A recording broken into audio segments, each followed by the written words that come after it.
আপনারা হয়তো শুনেছেন ঢাকাস্থিত ইউরোপের তিনটি দেশ ডেনমার্ক, জার্মানি, ফ্রান্স সহ ইউরোপের আরও কয়েকটি দেশের ঢাকাস্থিত রাষ্ট্রদূতরা এখন দিল্লিতে আছেন। তারা কোনো আন্তর্জাতিক সম্মেলনে যোগ দিতে আসেননি, তবে সবাই আলাদাভাবে কিন্তু একসাথে এসেছেন ভারতীয় নেতৃত্বের সঙ্গে কথা বলতে। তারা নয়াদিল্লিতে ভারতের বিদেশমন্ত্রী এস জয়শঙ্কর এবং জাতীয় নিরাপত্তা উপদেষ্টা অজিত ডোভালের সঙ্গে কথা বলেছেন। একই ধরনের কূটনৈতিক ব্যস্ততায় ভারতে নিযুক্ত মার্কিন রাষ্ট্রদূত সার্জিও গর, যিনি শুধু রাষ্ট্রদূত নন, তিনি দক্ষিণ এশিয়ায় আমেরিকার ভারপ্রাপ্তও বটেন। তিনি জয়শঙ্কর, ডোভাল এবং অবশেষে প্রধানমন্ত্রী নরেন্দ্র মোদীর সঙ্গে পর্যন্ত দেখা করেছেন। এতে ইঙ্গিত মেলে যে এটি কোনো একক দ্বিপাক্ষিক ঘটনা নয়, বরং বৃহত্তর কৌশলগত আলাপ চলেছে সবার মধ্যে।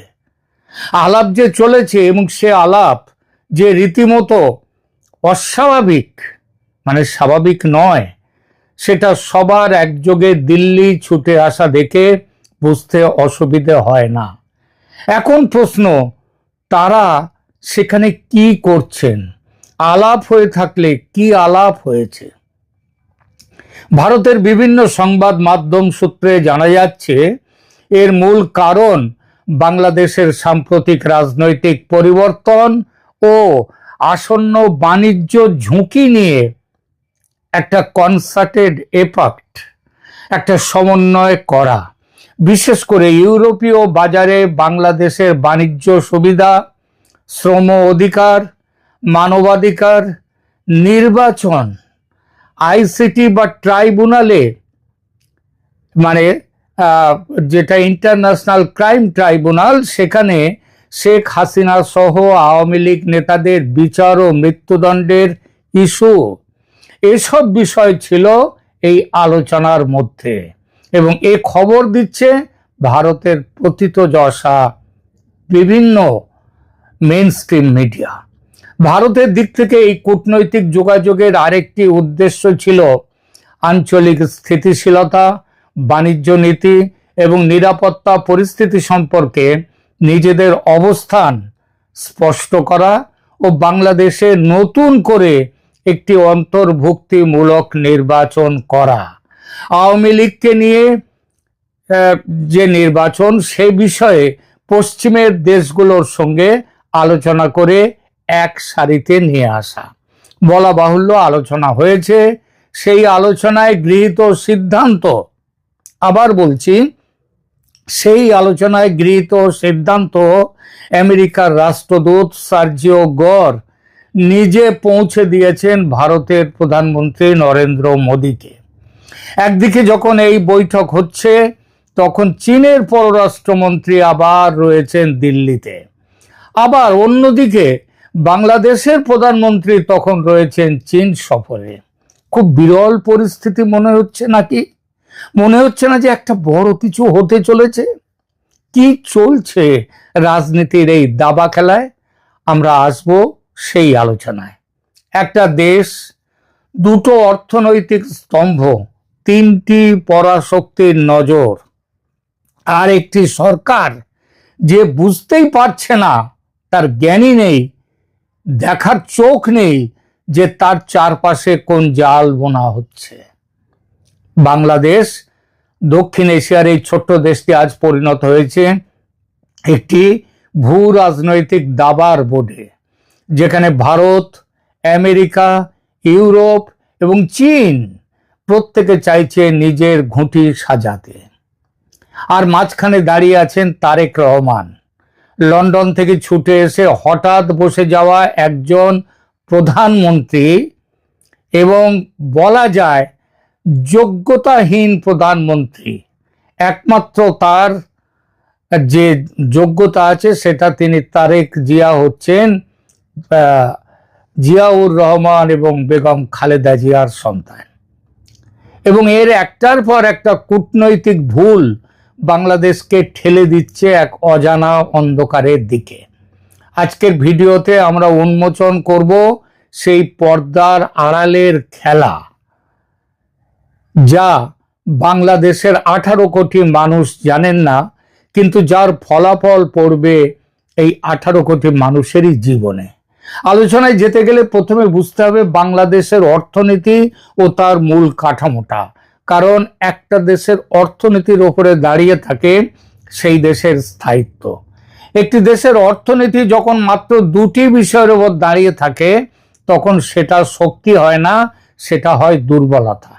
বাংলাদেশের সেই দুটি স্তম্ভ হলো, এক, বিদেশে কর্মরত বাংলাদেশিদের পাঠানো রেমিট্যান্স, এবং দুই, রেডিমেড গার্মেন্টস রপ্তানি। রেমিট্যান্সের কথা বলতে গেলে 2026 সালের প্রথম 8 মাসেই এসেছে $22 বিলিয়ন বেশি রেমিট্যান্স। কত? $22 বিলিয়ন। এটা বিশাল অঙ্ক।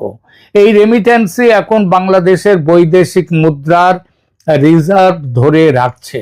কিন্তু সেখানেও যে অশনি সংকেত, আরব সহ দক্ষিণ এশিয়ার অন্যান্য দেশ থেকে বাংলাদেশি শ্রমিকদের ফেরত পাঠানো শুরু হয়েছে।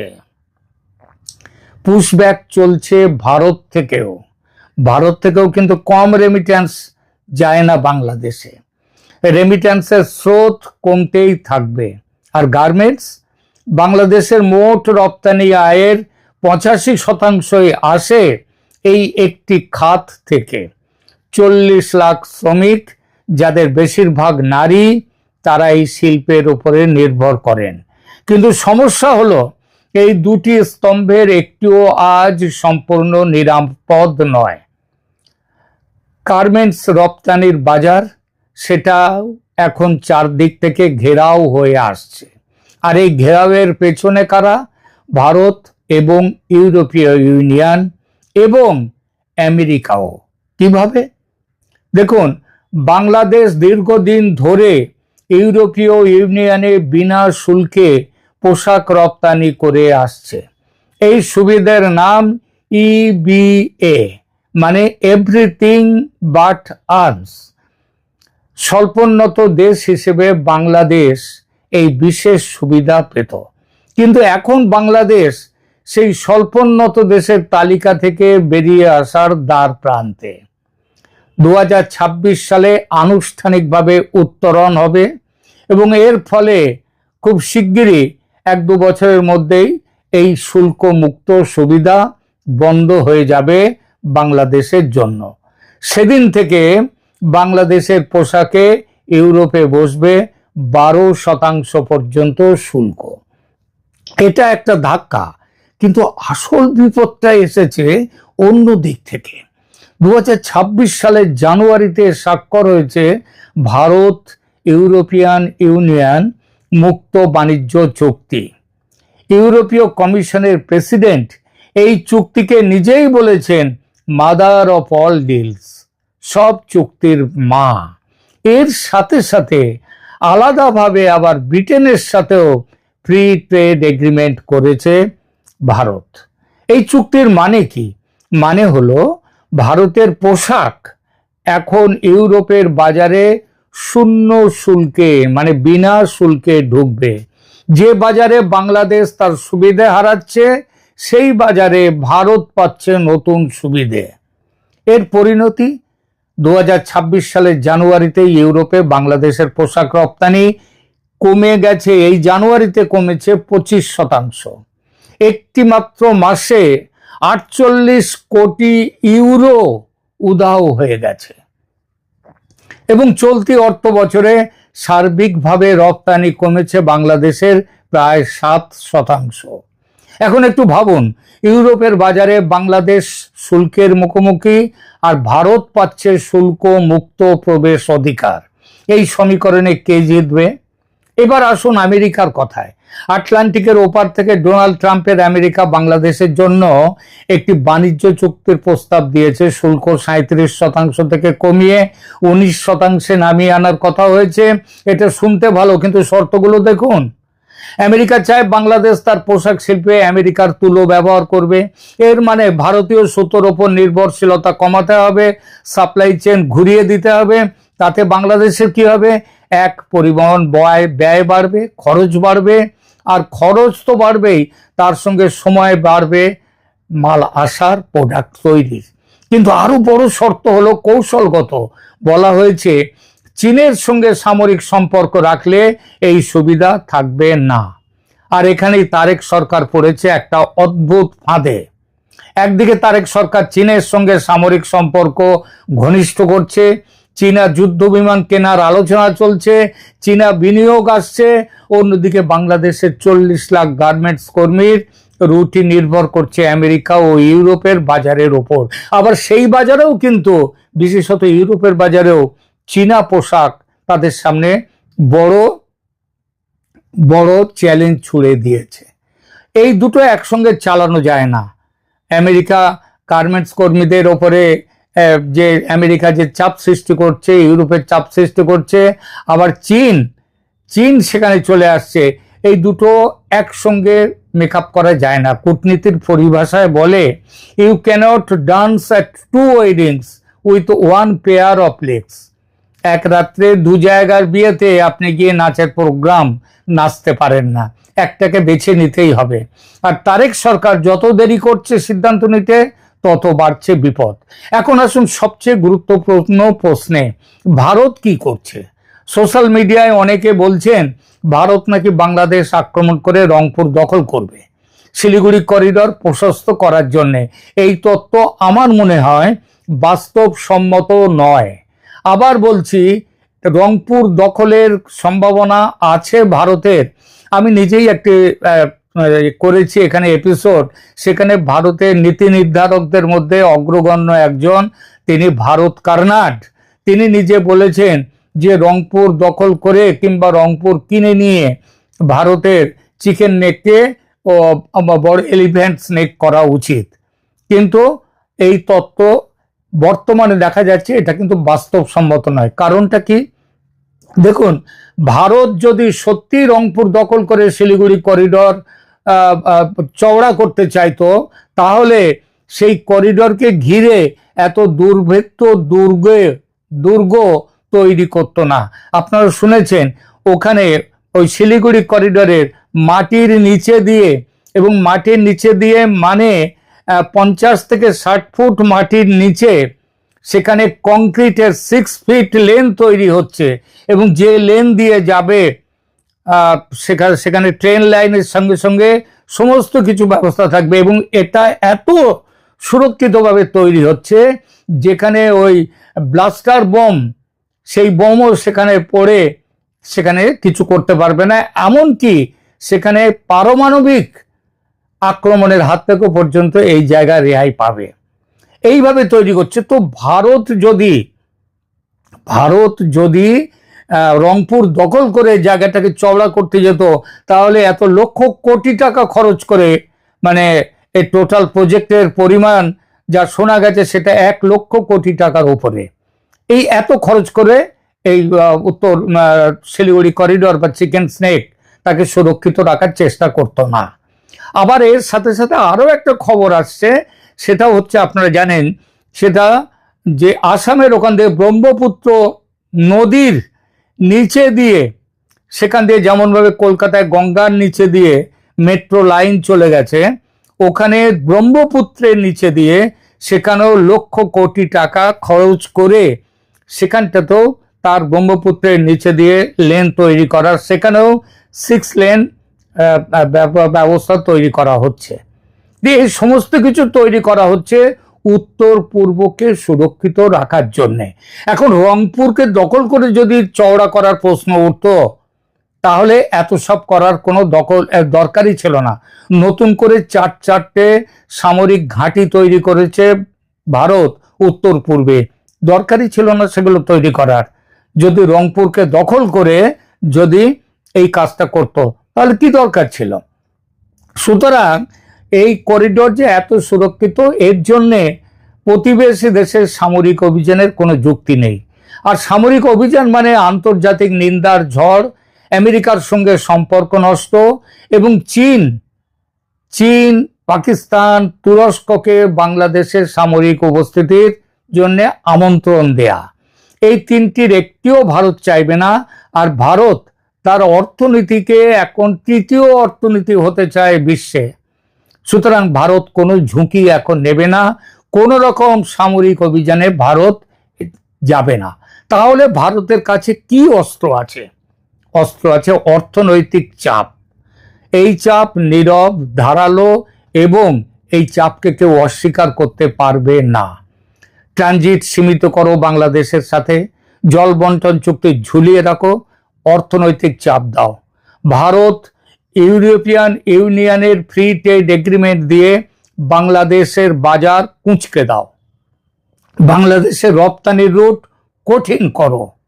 আর বাকি কাজটা তো করে দেবে আমেরিকা।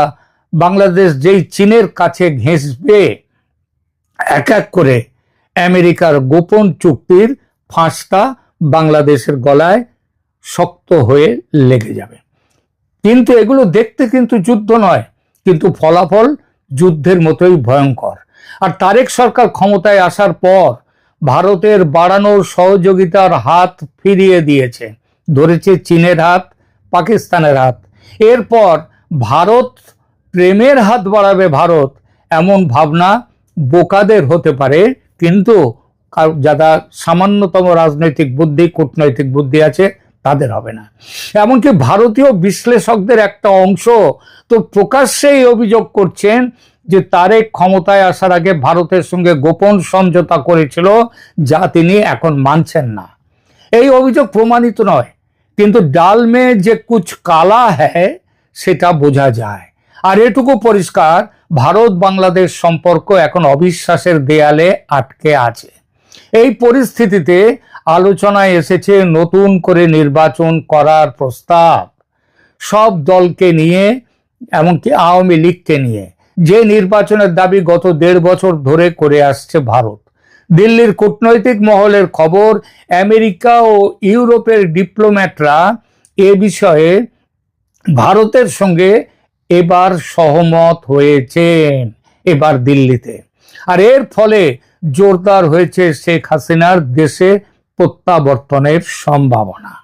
শেখ হাসিনা ঘোষণা করেছেন বর্ষার পরে দেশে ফিরবেন। বাস্তবতাও সেদিকেই ইঙ্গিত দিচ্ছে। আন্তর্জাতিক সংকেত না পেলে শেখ হাসিনা এতটা নিশ্চিত হয়ে ফেরার কথা বলতেন না। এই যেন 24-এর হাসিনা বিদায়ের বিপরীত প্রতিক্রিয়ার ছবি দেখছি। সেবার আমেরিকার স্বার্থে সায় দিয়ে হাসিনা বিরোধী অভ্যুত্থানকে সমর্থন দিয়েছিল। এই দেশগুলো হাসিনা বিরোধী অভ্যুত্থানকে সমর্থন দিয়েছিল। এখন গত 2 বছর ধরে মোহাম্মদ ইউনূস আর তারেক রহমানের সরকারের দেশের অপশাসনের রেকর্ড দেখে তারা এতটাই তিতিবিরক্ত যে তারাই আবার হাসিনাকে ফেরত চাইছেন। তারা মাঠ পর্যায় থেকে এমন রিপোর্টও এনেছেন যে জুলাই অভ্যুত্থানকে বিপ্লব না বলে মানুষ এখন এটাকে ষড়যন্ত্র বলছে, এবং এদের সংখ্যা খুব একটা কম নয়। এর একটাই অর্থ, মানুষ বলছে এর চেয়ে শেখ হাসিনার আমল অনেক ভালো ছিল। অর্থাৎ হাসিনার ফেরার জমি তৈরি, যেমন দেশে তেমন আন্তর্জাতিক আঙিনায়। তার এই ফেরার পথে যেমন অবদান মোহাম্মদ ইউনূসের, তেমন অবদান তারেক রহমানের। ইউনূসের যেমন লক্ষ্য ছিল দেশ উচ্ছন্নে যায় যাক, হাসিনা এবং আওয়ামী লীগকে খতম করো, ভারতকে খতম করো, একই লক্ষ্য তারেক রহমানের। সেই সঙ্গে যুক্ত হয়েছে তীব্র ভারত বিরোধিতার সঙ্গে সুতীব্র চীন এবং পাকিস্তান প্রেম। তারেক রহমান কি কৌশলগত ভুল করছেন? অবশ্যই উত্তরটা হবে হ্যাঁ, এবং সেগুলো ছোট ভুল নয়। প্রথম ভুল, চীন পশ্চিম দ্বিধা। তারেক সরকার চীনের সঙ্গে সামরিক ঘনিষ্ঠতা বাড়াচ্ছে, একই সময়ে পশ্চিমা বাজারের ওপর অর্থনৈতিক নির্ভরশীলতা রাখছে। এই দুটো একসঙ্গে চালানো যায় না। আপনি চীনের সামরিক ছায়া থেকে আমেরিকা ও ইউরোপের বাজারে সুবিধা পাবেন শুল্কমুক্ত আশা করতে পারেন না। আর এই দ্বিধাই বাংলাদেশের সবচেয়ে বড় কৌশলগত ব্যর্থতা। তারেকের দ্বিতীয় ভুল, ভারতকে অপ্রয়োজনীয়ভাবে চটানো। ভারতের সঙ্গে সম্পর্ক খারাপ রাখা মানে ট্রানজিটে চাপ, জল বন্টনে টানাটানি এবং উত্তর পূর্ব ভারতের সঙ্গে সংযোগ বাণিজ্য বন্ধ।